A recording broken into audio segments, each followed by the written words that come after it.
बाढ़ से प्रभावी ढंग से निपटने के लिए स्टीयरिंग ग्रुप कमेटी की बैठक संपन्न। बरवा रतनपुर में आग का तांडव, गैस फटने से कई लोग घायल। बड़े मंगलवार के अवसर पर विशाल भंडारे का हुआ आयोजन। बड़ी संख्या में भक्तों ने किया प्रसाद ग्रहण। खंड शिक्षा अधिकारी ने बिना मान्यता संचालित स्कूलों को कराया बंद और जनपद पुलिस ने अपराध एवं अपराधियों के विरुद्ध की कई कार्रवाइयां। नमस्कार, प्रज्ञा टाइम्स के साथ मैं R.K. भट्ट। अब प्रज्ञा टाइम्स विस्तार से। जिलाधिकारी उमेश मिश्रा की अध्यक्षता में कलेक्ट्रेट सभागार में बाढ़ से प्रभावी ढंग से निपटने हेतु स्टीयरिंग ग्रुप कमेटी की बैठक संपन्न हुई। बैठक के दौरान जिलाधिकारी ने बाढ़ प्रभावित ग्राम सभाओं तथा क्षेत्र में संवेदनशील तटबंधों के बारे में जानकारी ली। डीएम ने पिछले साल छोड़े जाने वाले वैराज से पानी की मात्रा तथा विभिन्न परिक्षेत्र में पड़ने वाले ड्रेनों के साफ सफाई के बारे में पूछताछ की। बैठक में जिलाधिकारी ने निर्देशित किया कि ग्रामीण क्षेत्रों में तथा विभिन्न परिक्षेत्रों में पड़ने वाले ड्रेनेज की साफ सफाई पहले करा ली जाए, जिससे जल जमाव, वाटर लॉगिंग की समस्या न आए तथा सिल्ट की साफ सफाई की उचित व्यवस्था करें।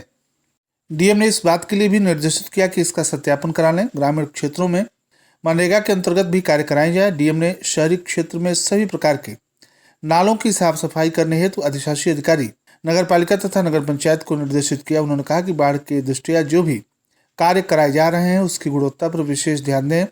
सभी प्रकार के कराए जाने वाले निर्माण कार्यों की गुणवत्ता मानक के अनुरूप रहनी चाहिए। इस अवसर पर मुख्य रूप से मुख्य विकास अधिकारी गुंजन द्विवेदी, डीसी मनरेगा राकेश, अधिशासी अभियंता बाढ़ खंड महेश कुमार, उप जिलाधिकारी हाटा प्रभाकर सिंह, विकास खंडों के खंड विकास अधिकारीगण, नगर पालिका तथा नगर पंचायत के अधिशासी अधिकारीगण, तहसीलदार, आपदा एक्सपर्ट रवि राय तथा जनपद स्तरीय अधिकारी कर्मचारी उपस्थित रहे। खड्डा थाना क्षेत्र के बरवा रतनपुर गांव में मंगलवार के दिन आग लगने से 4 घर जलकर खाक हो गए। आग से गैस सिलेंडर फटने से छत क्षतिग्रस्त हो गई। उसकी चपेट में आकर 3 ग्रामीण भी घायल हो गए। बरवा रतनपुर गांव में मंगलवार के दिन राम प्रवेश चौरसिया के घर में अज्ञात कारणों से आग पकड़ ली। गांव के लोगों ने आग बुझाने का भरपूर प्रयास किया, लेकिन तेज हवा के चलते सारी कोशिशें बेकार साबित हो गईं। आग एक घर से बढ़कर बगल के सुखलाल, रामहरख, विनोद, वीरेंद्र, आनंद राव के घर को भी अपने आगोश में ले लिया। घरों में रखे सिलेंडरों के लगातार दगने से गांव में अफरा तफरी मच गई। सिलेंडर के मलबे की चपेट में आने से 2 ग्रामीण कोमल तथा विनोद घायल हो गए। गैस सिलेंडर दगने से घर की छत और दीवार भी क्षतिग्रस्त हो गई। घायलों का गाँव में ही इलाज करवाया गया। सूचना के बाद भी समय से अग्निशमक वाहन नहीं पहुंच सका। लोगों को काफी इस बात को लेकर नाराजगी रही। खाली पड़ी खेतों को ट्रैक्टर से जुताई कर बाल्टी तथा पंपिंग सेट से ग्रामीण आग पर काबू पाने के लिए घंटों जूझते रहे। जानकारी पर खड्डा थाने की पुलिस गांव के लोगों के साथ आग बुझाने में जुटी रही। काफी देर से पहुंची अग्निशमक वाहन दस्ते ने राख के ढेरों में सुलग रही चिंगारियों को बुझाया। हनुमान जन्मोत्सव के उपरांत बड़े मंगलवार के अवसर पर पडरौना नगर के सुभाष चौक स्थित ब्रह्म स्थान पर पूर्व की भांति इस वर्ष भी विशाल भंडारे का आयोजन किया गया। दिन भर से लेकर सायंकाल तक चले इस भंडारे में बड़ी संख्या में भक्तों ने प्रसाद ग्रहण किया।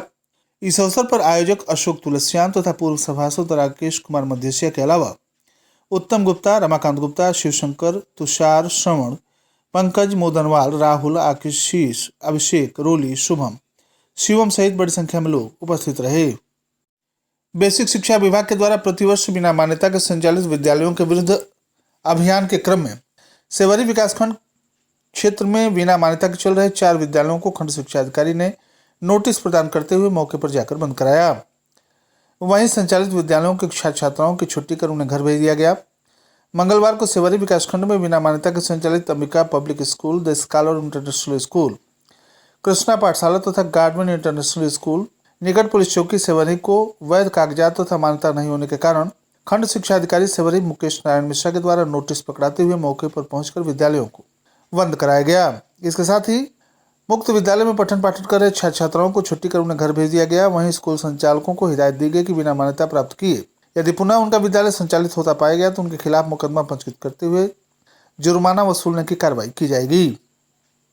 इस संदर्भ में खंड शिक्षा अधिकारी मुकेश नारायण मिश्रा ने बताया कि बिना मान्यता के संचालित विद्यालयों के विरुद्ध चलाए जा रहे अभियान के क्रम में जांच के उपरांत सेवरी में संचालित 4 विद्यालयों को बंद कराकर अग्रिम विधिक कार्रवाई की जा रही है। थाना तरिया सुजान पुलिस के द्वारा 3 अदद पिकअप वाहन कीमत लगभग 45 लाख रुपए की संपत्ति गैंगस्टर एक्ट की धारा 14(1) के तहत जब्त की गई। इसके अंतर्गत संबंधित अभियुक्त गण क्रमशः सोनू कुमार यादव पुत्र भरत यादव, साकिन, सहलादपुर जनपद गोपालगंज बिहार। अर्जुन यादव पुत्र राम बालक यादव सेकंड पहाड़पुर थाना कुचायकोट जनपद गोपालगंज बिहार।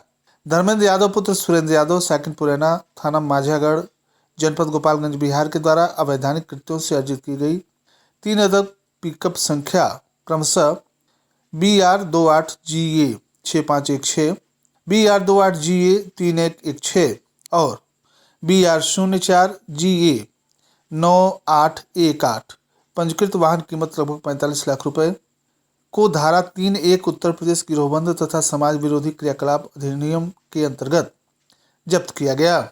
तरिया सुजान पुलिस ने ही 1 अदद मैजिक वाहन कीमत लगभग 12 लाख रुपए की संपत्ति भी उत्तर प्रदेश गोवध निवारण संशोधन अधिनियम 2020 के तहत जब्त की।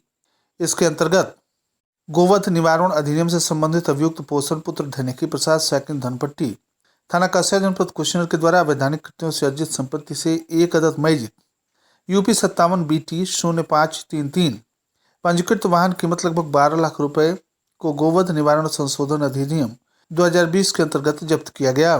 तरिया सुजान पुलिस ने ही गैंगस्टर एक्ट के मुकदमे में वांछित 15-15 हजार रुपए के इनामिया 2 अभियुक्तों को गिरफ्तार किया। इसके अंतर्गत मुकदमा संख्या 127/2024 धारा 3(1) UP गैंगस्टर एक्ट थाना तरिया जनपद कुशीनगर के अंतर्गत सुनील राय पुत्र सुरेंद्र राय सेकंड चौपथिया थाना तरिया जनपद कुशीनगर। मुकदमा संख्या 140/2024 धारा 3(1) UP गैंगस्टर एक्ट थाना तरिया कुशीनगर से संबंधित गणेश यादव पुत्र जगदीश यादव सेकंड राजपुर खास थाना सेवरी जनपद कुशीनगर को गिरफ्तार किया गया। अपराध एवं अपराधियों के विरुद्ध की गई इस कार्रवाई में प्रभारी निरीक्षक आशुतोष सिंह थाना तरिया जनपद कुशीनगर, अपराध निरीक्षक महेंद्र प्रताप सिंह थाना तरिया जनपद कुशीनगर, उप निरीक्षक श्यामलाल निषाद, उप निरीक्षक Amit Singh, constable Ravikant Yadav, constable Nishant Kumar, constable Shri Krishna Maurya, constable Avnish Kumar Singh, constable Manoj Kumar आदि प्रमुख रूप से शामिल रहे। सेवरही थाना क्षेत्र के बंगरा दोमही में सोमवार की देर शाम एक विवाहिता की मौत हो गई। मृतक संदिग्ध अवस्था में कमरे में मिली सूचना पर पहुंची पुलिस ने शव को पोस्टमार्टम के लिए भेज दिया। उधर पूरा ससुराल पक्ष फरार हो गया है। सूचना पर पहुंचे मायके वालों ने हंगामा करते हुए हत्या का आरोप लगाया तथा पुलिस को सूचना दी। बिशनपुरा थाना क्षेत्र के गांव मिसरौली निवासी घूर गोंड अपनी पुत्री रमावती उम्र 25 वर्ष की शादी 3 वर्ष पूर्व सेवरही थाना क्षेत्र के गांव बंगरा दोमही निवासी ओम प्रकाश गौड़ के पुत्र अंकित गौड़ से की थी। सोमवार की शाम करीब 5 बजे रमावती का शव घर में संदिग्ध अवस्था में मिला। विवाहिता मृतक महिला का 1.5 वर्षीय पुत्र भी है। शव मिलने के बाद महिला के परिजन घर छोड़कर फरार हो गए। सूचना पर महिला के मायके वाले पहुंचे तथा हंगामा करते हुए सेवरी पुलिस को सूचना दी। मौके पर पहुंची पुलिस ने टीन सेट के घर से मृतक महिला का शव बरामद करते हुए पंचनामा कराकर पोस्टमार्टम के लिए भेज दिया। मायके वालों ने परिजनों पर दहेज को लेकर हत्या करने का आरोप लगाया है। इस संबंध में सेवरी SHO दिग्विजय नारायण राय ने बताया कि शव को कब्जे में लेकर पुलिस अग्रिम विधिक कार्रवाई कर रही है। और अंत में सुर्खियां एक बार फिर।